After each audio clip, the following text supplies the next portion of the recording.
আজ থেকে ২০ বছর আগে ২-৩ দিন পাশের ঘর থেকে কিছু চাল ডাল নেওয়া হতো, নদী থেকে কিছু মাছ ধরা হতো, অনেক সময় একবেলা না খেয়েও থাকতে হতো। তখনকার একটা ১২ বছরের ছেলে একবেলা না খেয়েও যে শক্তি বুদ্ধি দিয়ে কাজ করত, এখনকার সময়ে ১২ বছরের ছেলের ফল, দুধ, হরলিক্স খেয়েও ১ মাইল হাঁটার ক্ষমতা নেই। অথচ তাদের মায়েরা, ডাক্তাররা বলে ভালো খাবার দাও, পুষ্টি হবে, ইত্যাদি ইত্যাদি। এই ব্যাপারে আপনার মতামত দিবেন হুজুর। খুবই সাদামাঠা কিন্তু খুবই দরকারি একটা প্রশ্ন এবং যৌক্তিক একটা প্রশ্ন। আজ পৃথিবীতে আমাদেরকে আধুনিকতার নাম দিয়ে এমন একটা খোলসে ঢুকিয়ে ফেলা হচ্ছে যেটা আমাদের জন্য নানান দিক থেকে ক্ষতিকারক। আমরা দেখতে পাচ্ছি যে আমরা যে সমস্ত খাবার খাচ্ছি, এই সমস্ত খাবারগুলো বেশিরভাগই জেনেটিক্যালি মডিফাইড, জেনেটিক্যাল ইঞ্জিনিয়ারিং করা। নানাভাবে একটা খাবারের জিন, একটা ফলের জিন আরেকটার মধ্যে দিয়ে জেনেটিক্যাল ইঞ্জিনিয়ারিং করে সেটা স্বাদ পরিবর্তন, সাইজের পরিবর্তন, কালারের পরিবর্তন, অনেক কিছু করা হচ্ছে। শুধু ফার্মের মুরগির দিকে যদি আপনি তাকান, আপনার মায়া হবে। যে মোরগ মুরগি চঞ্চল ছিল, দৌড়ে এদিক সেদিক যেত, সেগুলোকে এমনভাবে তৈরি করছে শুধুমাত্র মানুষের খাবারের প্রয়োজনে, যে তাড়াতাড়ি বড় হয়ে যাও, অল্প দিনের ভিতরে খাওয়ার উপযোগী হয়ে যাও। এটার জন্য জেনেটিক্যাল ইঞ্জিনিয়ারিং করে এটাকে এমন একটা পর্যায়ে নেওয়া হয়েছে যে এটা এখন আপনার ওই সবচাইতে দুর্বল, সবচাইতে আপনার অসুস্থ কোনো রুগ্ন কোনো মুরগির চাইতেও দুরবস্থার মধ্যে থাকে। এখন সমস্যা হলো, যেই খাবারের মধ্যে জেনেটিক্যাল পরিবর্তন করা হয়, ওই খাবার মানুষ যখন গ্রহণ করে তখন মানুষের শরীরেও তার প্রভাব পড়ে। শুধু শরীরে প্রভাব পড়ে তা না, মনস্তত্ত্বের মধ্যে প্রভাব পড়ে, চিন্তা চেতনায় প্রভাব পড়ে, এমনকি ইমানের মধ্যেও প্রভাব পড়ে। মানুষ যত বেশি প্রাকৃতিক খাবার খাবে, যত বেশি নেচারের কাছাকাছি থাকবে, যত বেশি মানুষ অর্গানিক লাইফ লিড করবে, যত বেশি অরিজিনাল খাবার মানুষের শরীরে ঢুকবে, তত বেশি মানুষের চিন্তাধারার ভিতরে প্রাকৃতিক চিন্তা থাকবে। প্রাকৃতিক চিন্তা কি? প্রাকৃতিক চিন্তা হলো আল্লাহ রাব্বুল আলামিন আমাদেরকে প্রত্যেককে মুসলিম করে তৈরি করেছেন। কুল্লু মৌলুদিন ইউলাদু আলাল ফিতরা, প্রত্যেক শিশুই জন্মগ্রহণ করে মুসলিম প্রকৃতি নিয়ে, ইমানদার এই প্রকৃতি নিয়েই সবাই জন্মগ্রহণ করে। কিন্তু আজকাল দেখবেন ছেলে মেয়েদের মধ্যে ব্যাপক পরিবর্তন। আগের ছেলে মেয়েরা মা বাবার প্রতি অনুগত ছিল, এখন ৫ ওয়াক্ত নামাজ পড়েও বেয়াদবের মতো আচরণ করে। মা বাবার প্রতি তাদের আনুগত্য নাই, তাদের উদ্ভট আচরণ দেখা যায় পোলাপানের মধ্যে। এই যে পরিবর্তন, মানুষের চিন্তা চেতনার মধ্যে দিনদারিতা নেই, আখেরাত মুখিতা নেই, মানুষ চাইলেও যেন দিনের পথে আসতে পারছে না, কোন একটা জায়গায় যেন বড় ধরনের বাধা আছে। এগুলোর অনেক কারণের ভিতরে একটা কারণ এটাও যে আমরা যে সমস্ত খাবার গ্রহণ করছি, এই খাবারগুলোর মধ্যে কৃত্রিমতা আছে, ভেজাল আছে। আমরা শুধুমাত্র প্রসেসিং ফুড পাইলেই সেখানে গিলছি গোগ্রাসে, আমরা একটা বড় ফল পাচ্ছি, খুশি হয়ে যাচ্ছি। একটা ছোট ফলকে, যেটা প্রকৃতিগতভাবে একটা ছোট সাইজের হয়, ওইটাকে বড় করার জন্য বড় কোনো ফলের জিন এনে সেখানে দিয়ে জেনেটিক্যালি মডিফাইড করে ওইটাকে বড় করা হচ্ছে।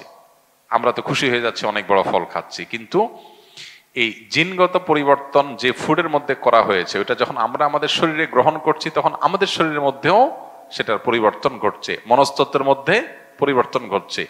মানুষের মধ্যে দেখেন বিকৃত চিন্তা আসছে। জীবনের বিভিন্ন ক্ষেত্রে প্রাকৃতিক যে চিন্তা, স্বাভাবিক যে চিন্তা, এর বাইরে মানুষের মধ্যে বিকৃত চিন্তা আসছে, উল্টাটা আসছে।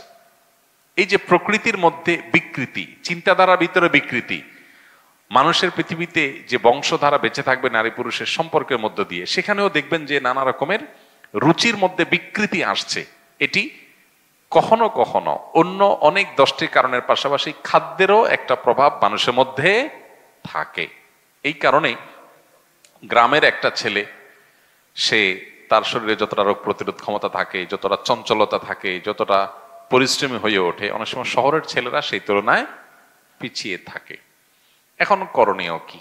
করণীয় হলো সাধ্যের মধ্যে যতটুকু সম্ভব এই বিষয়গুলোতে আমরা সতর্ক থাকার চেষ্টা করা। বিশেষ করে একজন মুসলমান হিসাবে খাবার হালাল হওয়ার পাশাপাশি খাবার যাতে কোনো প্রকার ক্ষতিকর রাসায়নিক থেকে মুক্ত থাকে, যেটা আমার শরীরকে ধ্বংস করবে, জেনেটিক্যালি মডিফাইড যে সমস্ত খাবার আছে, প্রসেসিং ফুড আছে যেগুলো, এগুলো যতটুকু অ্যাভয়েড করে চলা সম্ভব। আমি জানি পরিপূর্ণ অ্যাভয়েড করা চলা সম্ভব না, আমিও পারি না, যতটুকু সম্ভব ততটুকু চেষ্টা আমাদের করতে হবে। এগুলোর সাথে আমাদের ইমানের সম্পর্ক অনেক সুনিবিড়। শুধু হালাল না, খাবার যতটা ফ্রেশ হবে, ভেজাল মুক্ত হবে, আমরা ততটা সুস্থ থাকবো, শারীরিকভাবেও মানসিকভাবেও, এবং ইমানও তত বেশি পরিপুষ্ট হবে। এগুলোর সাথে ইমানের অত্যন্ত সুনিবিড় সম্পর্ক আছে। এই জন্য আপনি দেখবেন যে আসহাবে কাহফের ঘটনা বলতে গিয়ে আল্লাহ সুবহানাহু ওয়া তাআলা বলেছেন, তারা যখন গুহা থেকে অনেক বছর বহুকাল পর তারা যখন আবার প্রাণ ফিরে পেয়েছেন, তাদের কাছে আগের যুগের কিছু কয়েন ছিল, সেগুলো নিয়ে একজনকে তারা বাজারে পাঠিয়েছেন। পাঠানোর সময় বলেছিলেন ফালিয়ানজুর আইয়ুহা আজকা তুআমা, এই টাকা নিয়ে বাজারে গিয়ে দেখো কোন খাবারটা সবচেয়ে বেশি আজকা। এই আজকার মানে শুধু হালাল হওয়া নয়, কোনটা সবচেয়ে বেশি পবিত্র, ফ্রেশ, অরিজিনাল এবং উপযোগী মানুষের জন্য, সেটা খুঁজে বের করতে আনা হয়েছে। এই জন্য আমাদের বাচ্চাদেরকেও যথাসম্ভব এই খাবার দেওয়ার ক্ষেত্রে এই জিনিসগুলো আমাদের খেয়াল করা দরকার। আজকে উন্নত পৃথিবীতে দেখেন অনেক দিক থেকে তারা উন্নতি করেছে, কিন্তু অনেক চিন্তার মধ্যে ব্যাপক বিকৃতি ঘটেছে, ব্যাপক বিকৃতি। যেমন সমকামিতা, এটা অনেকের রুচিতে এখন আসছে, যেটা মানুষের প্রকৃতি বিরুদ্ধ, যেটা ছিল না মানুষের মধ্যে, বাই নেচার এটা ছিল না। এটা ছিল রোগের মতো, রোগী হিসাবে কিছু মানুষের মধ্যে, এখন এটা অনেকটা স্বাভাবিক হয়ে যাচ্ছে মানুষের মধ্যে। সৃষ্টিগতভাবে প্রত্যেকটা মানুষ জন্মগতভাবে হাদিসের বর্ণনা অনুযায়ী আল্লাহর প্রতি বিশ্বাসী হয়ে বড়ে উঠবে, অথচ এখন হচ্ছে উল্টা। মানুষ বিশ্বাসী মানুষের মধ্যেও সন্দেহ, সংশয় সৃষ্টি হচ্ছে, তার মধ্যে বিভ্রান্তি তৈরি হচ্ছে। এগুলো কিন্তু অনেক সময় খাদ্যের প্রভাব হয়ে থাকে। আমি শুধু খাদ্যের কথাই বলছি না, আর অনেক কারণ আছে, খাদ্যের একটা বড় প্রভাব এখানে থাকে। তো এই জন্য এই বিষয়টা খুবই গুরুত্বপূর্ণ। আমরা হয়তো অনেকে বলবো যে আজ পৃথিবীতে মানুষের যে সংখ্যা, যে পপুলেশন, এখানে যদি এভাবে জেনেটিক্যাল ইঞ্জিনিয়ারিং না করা হয়, হাইব্রিড খাবার উৎপাদন করা না হয়, অমুকটা তমুকটা যদি না হয়, তাহলে সেক্ষেত্রে মানুষ তো না খেয়ে মারা যাবে, বা এত খাবার কোথায় পাবে। দেখুন, অল্প খাবারেও যখন বরকত থাকে, কল্যাণ থাকে, তখন সে অল্প খাবারটা অনেক সময় অকল্যাণের অনেক খাবারের চাইতে উত্তম হয়। কল্যাণের অল্প খাবার অকল্যাণের অনেক খাবারের চাইতে কি হয়? উত্তম হয়। অতএব আজকের এই পৃথিবীতে আমাদের মুসলমানদের এই বিষয়গুলো নিয়ে ভাবতে হবে। বিশেষ করে খাদ্য গ্রহণের ক্ষেত্রে, লাইফস্টাইলের ক্ষেত্রে, যতটা স্বাভাবিক জীবনযাপন, যতটা প্রাকৃতিক জীবনযাপন করা যায়, বিশেষ করে খাদ্যের ক্ষেত্রে আল্লাহ তাআলা আমাদেরকে সেই তৌফিক দান করুন। এর সুফল যে আমরা পাবো সেটা বলার অপেক্ষা রাখে না। আমাদেরকে ইসলাম মেসওয়াক করতে বলেছে। মেসওয়াক এটা গাছের ডাল বা গাছের গড়ি, শেকড়, এটা প্রকৃতি, আল্লাহর সৃষ্টি। এটা যত বেশি আমরা ঘর্ষণ করব, এর ফলশ্রুতিতে আমাদের ব্রেইনে, নার্ভের সাথে দাঁতের কানেকশন আছে সূক্ষ্ম আল্লাহ সুবহানাহু ওয়া তাআলার সৃষ্টিতে। তো এর ফলে আমাদের ঈমান বৃদ্ধি হয়। নবী করিম সাল্লাল্লাহু আলাইহি ওয়াসাল্লামের জীবনের শেষ আমল মেসওয়াক করতে করতে দুনিয়া থেকে চলে গেছেন। অনেক উলামা ইকরাম বলেছেন মেসওয়াক বেশি করার মাধ্যমে ঈমানের মৃত্যু নসিব হয়।